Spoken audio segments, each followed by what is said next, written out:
Yo, what is going on, guys? Today I'm going to be showing you my 1984 Chevrolet C-10 breakdown video and how I achieved this and how you can achieve it yourselves. So this is what we got going on. So I bought this truck in Redding, California for $5,500 on the spreadsheet right here. Bought it for $5,500.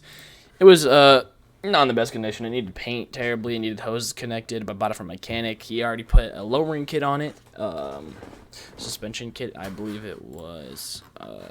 No, where is it? It was. I forget. I don't know the exact. It was a Bell-Tech suspension, but I don't know which one. I think it was yeah, I think it was actually this one right here. Yeah, it's 3 in the front, or 3 in the front. Yeah, 4 in the rear, something like that. Yeah. Bell-Tech suspension lowering kit on it is what he previously put on. But when we got the truck, we towed it, whatever the 4 hours was, in the city. Got the hoses connected. Got a Flowmaster exhaust on it, welded on. Sound nice. No headers. No headers or anything. New cat, passed the smog. Then from this point, we're like, okay. Now we're at this point where we're like, at this point in my life, I'm about to turn 15 years old. I want a daily reliable driver.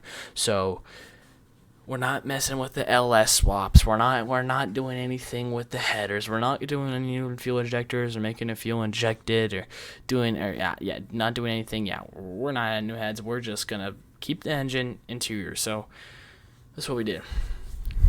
Got a complete new interior. I'm talking literally from ground to the roof.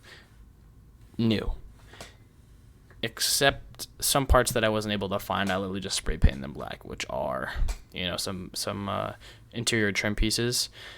They just got spray painted black, I'm not gonna lie, but I aired them out for a few days so they didn't smell like spray paint. So I completed this build back in 2021, or even I think it was 2020 for around $10,000, under $10,000. But with inflation, LMC Truck and Summit Racing have raised their prices, and now it's I looked at everything I bought today. $11,243 is the total cost of the build. Pretty unfortunate, but that's how it is.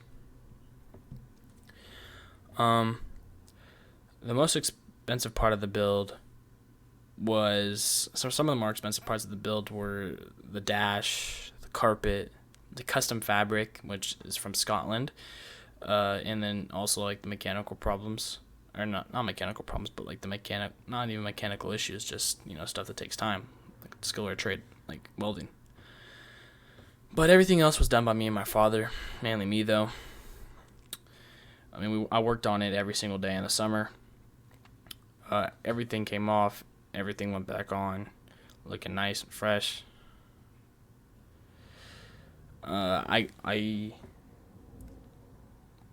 I'll show you guys what I did. So LMC Truck is what I used to mostly build this truck because it's pretty laid out and it's pretty all in front of you for everything that you're gonna need. So everything you need, I pretty much you're able to find on LMC Truck, but you're usually able to source it for cheaper on Summit Racing. That's what I found, at least.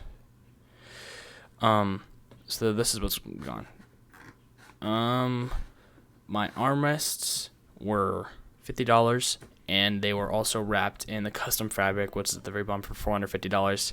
Those are just super glued on there, but it's like not even super glue. It's like some really good adhesive that sticks to the fabric really well. Doesn't like pull on it or anything like that, so it's pretty clean. The carpet itself was $180, but there was insulation added underneath the carpet, to prevent the heat transfer from the engine bay. The dash was $400. Dash is really expensive. I had to do a lot of cutting. There's a lot of makeshifting stuff with the dash. There's a lot of cutting I had to do to fit my tweeter speakers, the sound system I have in it. And the dash components, this is like for the AC vents and the trim pieces and stuff like that. Were a good amount of money, $100. The door sills, the rocker panels, pretty basic stuff. The rocker panels were only $28 for the kit. They were pretty easy. We also got door mats.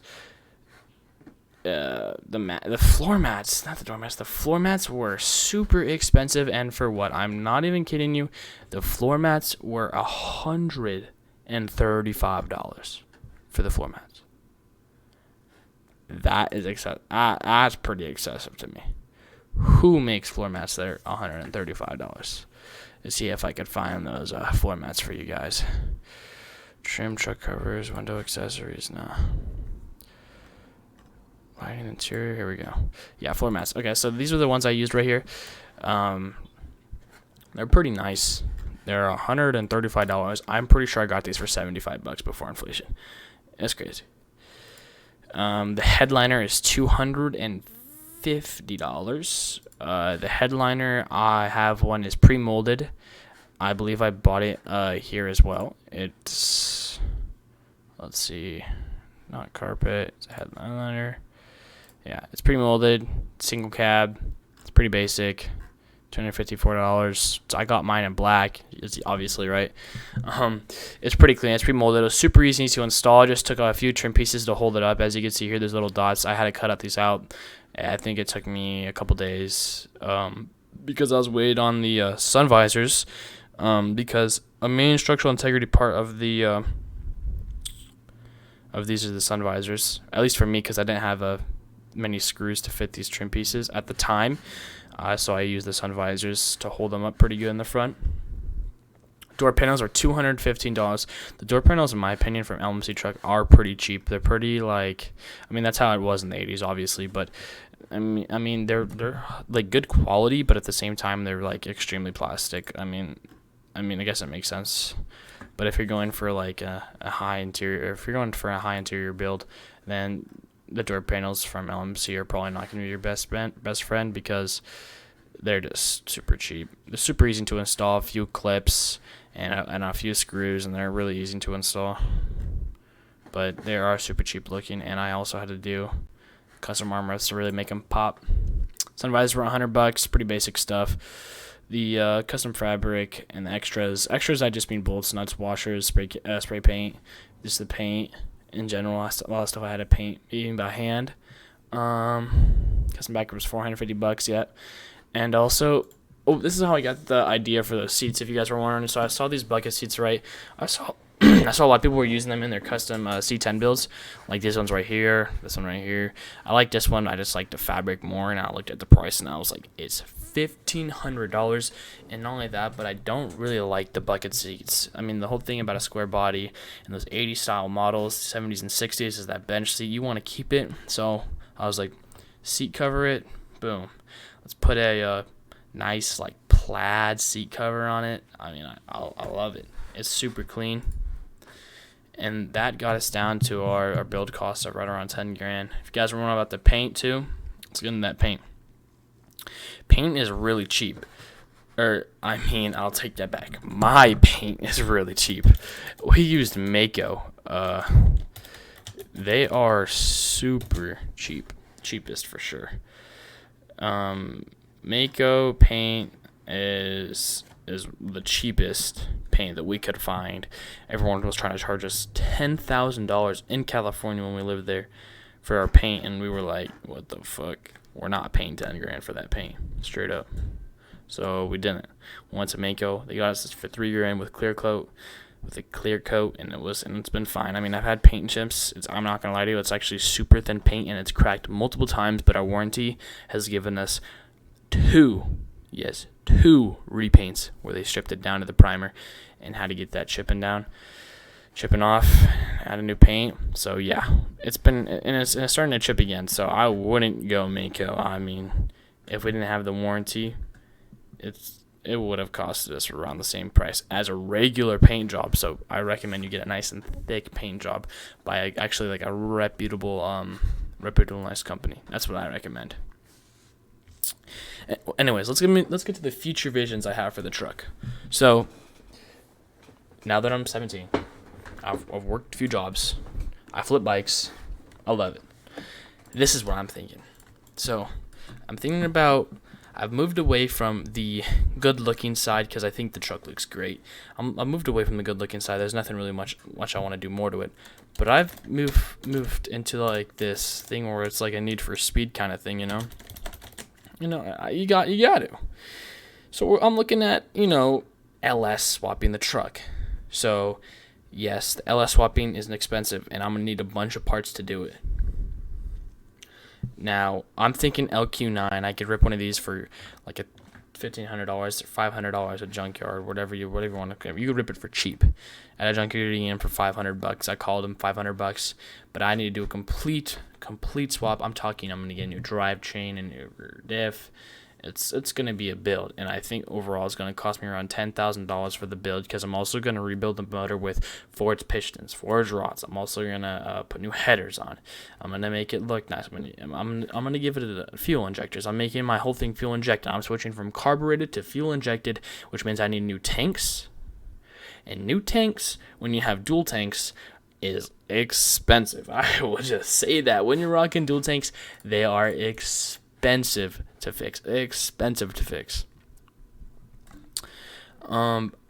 And honestly, that's just my future vision. And if that doesn't work, then I don't know what's gonna go on. Honestly, I don't know what's gonna go on. But I still need a few parts to the truck, and I'll give them to you guys. I still need new weather stripping. However you want to spell that. Weather stripping. It's deteriorating on the truck, which is a really common problem. There's a common problem for the square bodies. It's deteriorating on the truck. It's chipping off. It's falling off. I need new weather stripping. That's it. And also, my headlights are getting really foggy, and I'm not talking about foggy like, oh, you just need to replace the bulb, or you just need to like defog them with like and buff them out. Now I'm talking like the lights themselves are wearing out, and it's not a bulb, it's an LED, so they're gonna need to get replaced. So that's another cost I'm gonna have to keep up. The headlights, weather stripping, those are the main things with the truck. Now I didn't list my audio system in here, because I feel like, honestly, it doesn't really matter. But I'm just using the straight up kicker audio system. It's not the highest thing. I think it was around $300, and the stereo is another $200. It's a Sony stereo. It's actually really nice. That's probably the best part. Was a $200 Sony stereo. That's what I'd recommend the Sony stereo have. It's $200, and the kicker audio system with $300. I think it was 7 inches, I think it's something like that. And then also the tweeters themselves were another $150 for the tweeters. So yeah, but I wouldn't, now that I'm redoing it, I wouldn't skimp out on the audio system. Me personally, I love music. I would probably get nice subs, create a custom box for the bed of the truck, not the bed of the truck, but behind the bench seat. This is what I would do. I wouldn't skip out on it. I love it, so why would I skip out on it?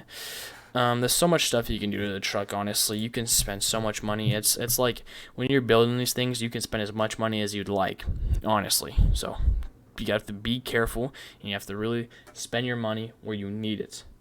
Now, that's the first thing we did. The first thing we did was what we did, and what we had to do was what we needed to do. Like, I'm talking the hose is connected, stuff like that. And yeah, a lot of stuff I had to do on this truck is sweat equity. We really only paid people for you could say the hardest things, but we only had to pay people for the stuff that honestly is kind of for the experienced. Like, I'm talking like people that have like a skill in their trade, like welding or painting or sanding. I didn't really have a really good like sander. Honestly, I didn't. I had a cord, and my truck, I couldn't park it up in the garage because the garage was full. So it took too much time, and there was too much money spent where I could have done it for could have given it for someone else for cheaper, So it wasn't really worth my time to fully sand the truck, but I did what I could on the hood to really make sure that it wasn't have any streaking marks when they put the black coat over it, because that's how it is.